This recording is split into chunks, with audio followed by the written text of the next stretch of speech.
Welcome to another mind-boggling episode of the Factfundi's Totally Bonkers Stories. Today we're diving headfirst into the wild world of the British and their love for driving on the left-hand side of the road. Buckle up, because things are about to get brilliantly absurd. Picture this: knights on horseback, charging into battle, swords clashing, and horses galloping like there's no tomorrow. Now, these brave knights were not just skilled warriors, but also masters of mounting their horses with style. They also all happened to be right-handed, because left-handedness hadn't been invented yet. So they decided, hey, let's mount from the left so our right arm is free for some epic sword-swinging and casual stabbing. Who knew that medieval horseback skills would shape the future of road etiquette? Fast forward to the 18th century. In 1756, the British Parliament, in all its infinite wisdom, decided to make left-hand driving official, because, God's divine right and that. And to prove that the British have the moral high ground here, that law was made a full 7 years before the American Rebellion kicked off. Okay, this early law was only to regulate traffic on the old London Bridge, but it still counts, right? Get a grip of yourself, man. Come.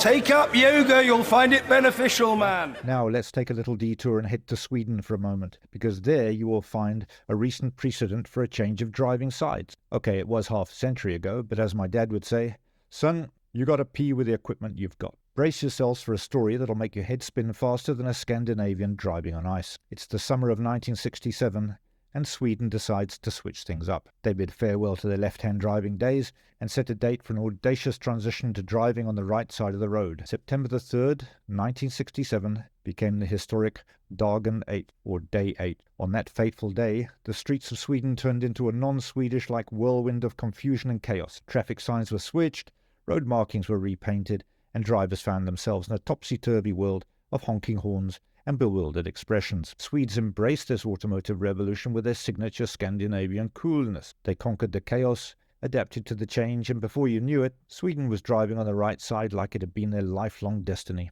And while Sweden bravely embraced Day 8, the British, with their stubborn charm, continued to march on the left side of the road as if to say, we're too quirky to conform.